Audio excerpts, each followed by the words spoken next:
Hey, what's up, everybody? Hey, it's good to be back here with you. So I have another interesting topic here for you today, and sort of the sort of thing that we don't usually talk about when we talk about baseball simulations and baseball replays and all of these games that we love playing, that many of us grew up playing, and all this other stuff. What I want to talk with you about here is hoarding. Now, I'm not an expert on the subject, right? I've read a couple of books about hoarding, but I'm not like a professional. I can't tell you what, clinically speaking, the difference is between hoarding and collecting and all of this other stuff. I know that there's a lot of controversy, but I do want to talk with you a little bit about the problem of hoarding of these baseball games. I'm not talking about, oh, this guy bought up everything on the market. That's not what we're talking about. What I'm talking about is the situation I've lived through. And this is the situation where you're really interested in playing these games, especially card and dice games. You get excited about it. This company's come along, or it's an old company that you liked before, and you start just buying things from the company every chance you get. You know, this paycheck, okay, I'm going to spend like 60 or 70 bucks on these cards, and that one I'm going to spend a bunch of money on those cards. Or maybe you start going on eBay and you're like, well, I really want to get this set, or I want to get that set, and let's see what we can put together. Let's see how many of these we can get. And then you don't use them, right? So this happened to me.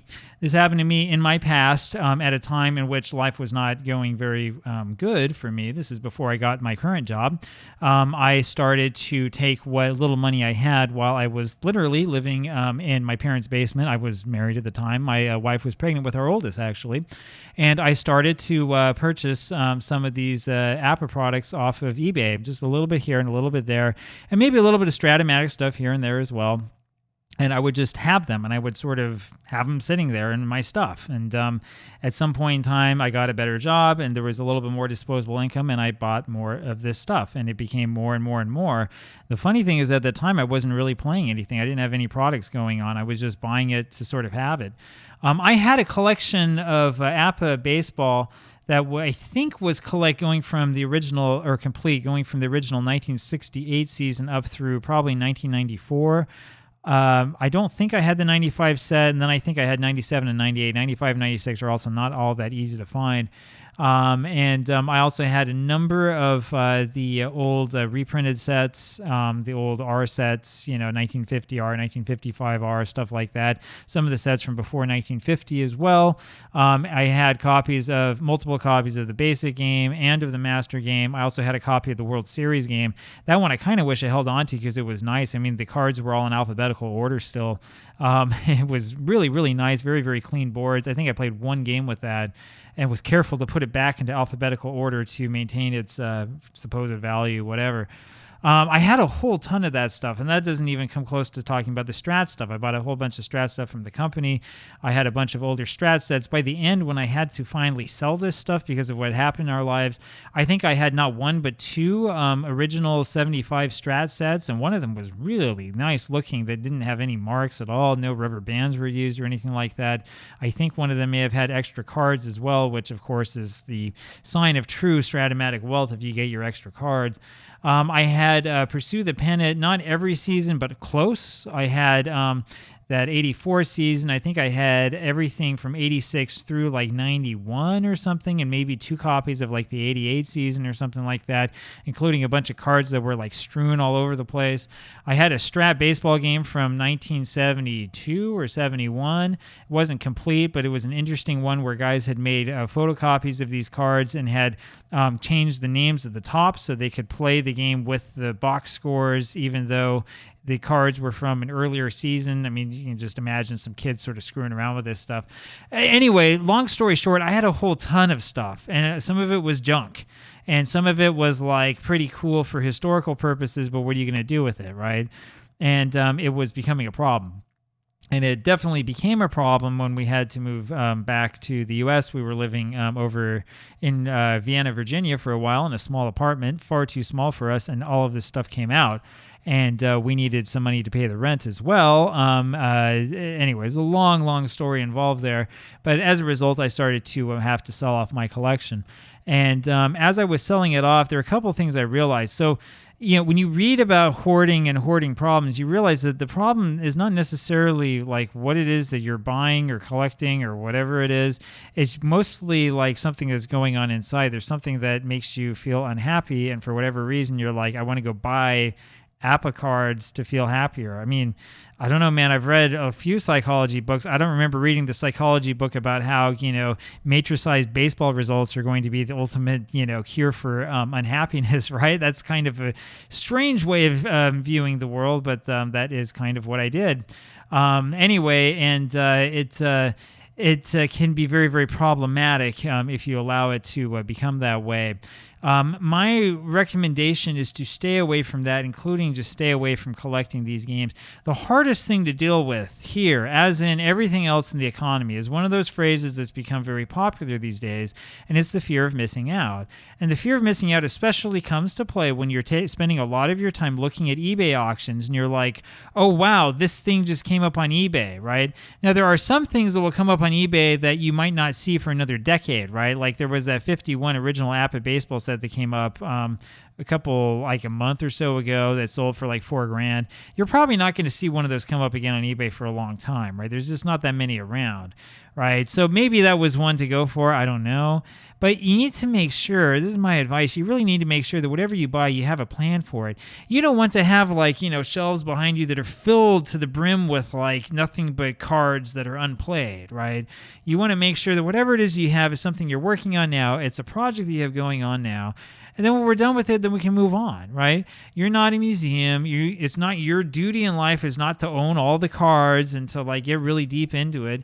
Even if you're interested in doing deep analysis into it, then go buy a copy of the cards, do your analysis, do whatever you're going to do with them, and then sell them and let somebody else have them and let somebody else use them. Don't just have it sit on your shelf and then start hoarding it like crazy, and then there's no room in your house for other things, right? You don't want to do crazy, crazy stuff. If you're living, as I was back in 2010, if you're living in a small apartment, you don't want to have so many things that you're putting books not in the bookshelf but up in the closet because you have all of your APBA stuff in this closet in that place. You don't want to live life like that. That's not fun. That's a hoarder lifestyle. Don't do it. If you really, really are having a tough time with this, I know that a lot of people who are into this might be dealing with loss in the past and things that are more difficult. That's kind of where it gets into the counseling type realm. That's something that you need to work on, you need to think about, but you do need to take it seriously, right? The ideal thing for me right now, I own nothing. I own no cards. I own no boards of any type other than stuff I have on the computer that's designed to work with this channel. Now, that's probably going to change in the future. As you can guess, as we've been working through National Pastime, eventually we're going to want to get some, copies of old cards. We're going to want to maybe do some analysis and see if we can figure out how stuff was put together. I may or may not be interested in eventually purchasing one of these APBA 70th anniversary 1950 sets, if people actually have full copies of the sets, not just necessarily to play with it, but also to do some analysis and see if we can figure out what Seitz was thinking when he made these cards. Maybe we can figure out parts of the formula, which I understand is kind of a multi-step thing anyway. Maybe we can figure out parts of it. Maybe we can't. But more importantly, maybe we can add something onto this historical knowledge so that people can really understand what Seitz was looking at, and maybe we can guess as to why he did certain things. Or maybe it'll just be a mystery forever. Maybe he was just slapping some stuff out of there and we'll never know. Who knows? There's only one way to find out, right? But the idea behind this as well is that you don't want to buy something and say this is going to be mine forever. Instead, you buy it, you use it for the project that you want, and you move on with it. If I do go back to buying card and dice versions of games that maybe you can't get computerized, my plan is to do just that. For example, so APBA Basic, I know I can play on APBA Go, and they're going to come out with a master game as well. I do have an old copy of the APBA DOS game, and I know that there are ways to get various versions of baseball for Windows. That's not really a big problem. But if we're talking about playing Strat-O-Matic, we can play the advanced game on the computer. But the basic game, which I actually think is a little more interesting, would require having the game and the cards and all the other stuff. Well, I mean, if that comes up and we decide that we want to do a project with that in the future, maybe then we buy a very, very specific box, a very specific set to play a very specific project, and we play through it, and we give it whatever publicity we want to give it. We talk about it a lot. We do funny things with it. We try to analyze it. We end up looking like an idiot in the process, and then when we're done with it, then we pack it up and we sell it, right? It's not, I don't want to go back to this part of my life that I was in before where it's like, oh, I want to play Strat. Great. I'm going to buy this set and then let me buy 15 other sets. Or, oh man, the company came out with like the reprint of the 1976 set that they did come out with this year. Oh, I've got to buy that right away. I don't have a project for it, but I got to buy it because maybe it'll go up in value. No, we're not doing that. We're not going to play that game, right?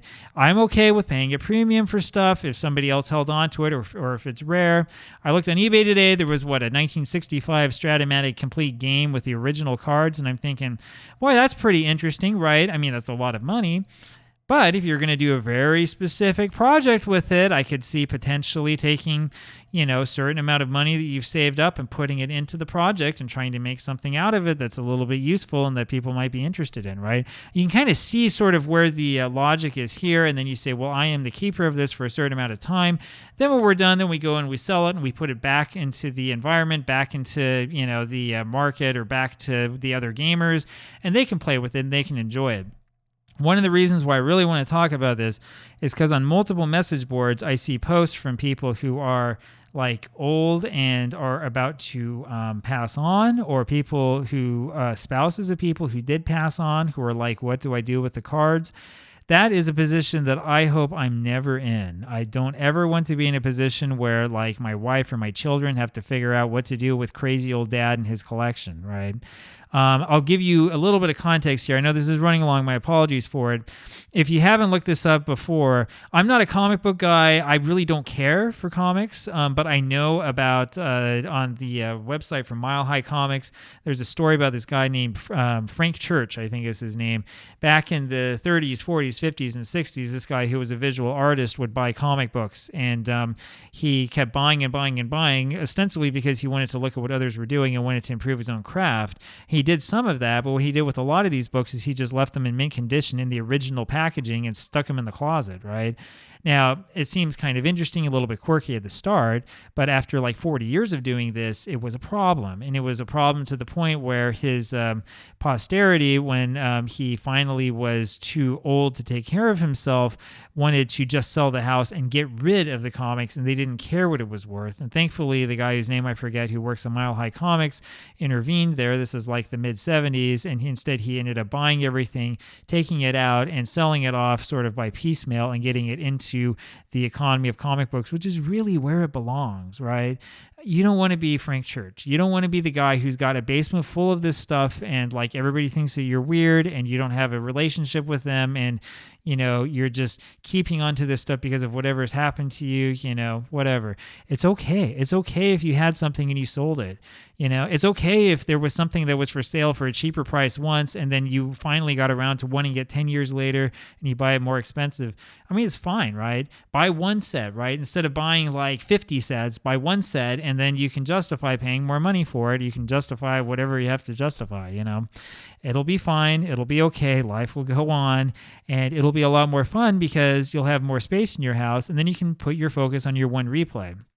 All right, final point of all this, as you might be able to guess, though I know that I'm like the manly man or whatever, like the thing that happened to me in my life is I read that Mary Kondo book, the Japanese lady who was on Netflix. I read her book back in 2017, and it really, really made me look at my life differently, and I started to clean this stuff up, and I found that life was a lot better. I used to have not just a ton of those games, I had a ton of books, and I got rid of most of them. And I don't even remember what I had, right? It doesn't even matter. And the nicest thing is that as you get rid of that stuff, you no longer have this like brain fog because all you can see are projects that are unfinished and you want to do everything at once. Instead, you can have quiet in your head and you can have silence and you can enjoy the one thing you want to do at once. You can finish up your projects. And once you've finished up one project, then you can slowly move over to the next project. Things will be fine and you'll be happy. And then you have time to start up your blog or your YouTube channel and make friends with a whole bunch of other people, and they can all see how kooky you are. Anyway, there you go. There's the video for today, and hope you have a good day, and I will talk with you tomorrow. Bye-bye.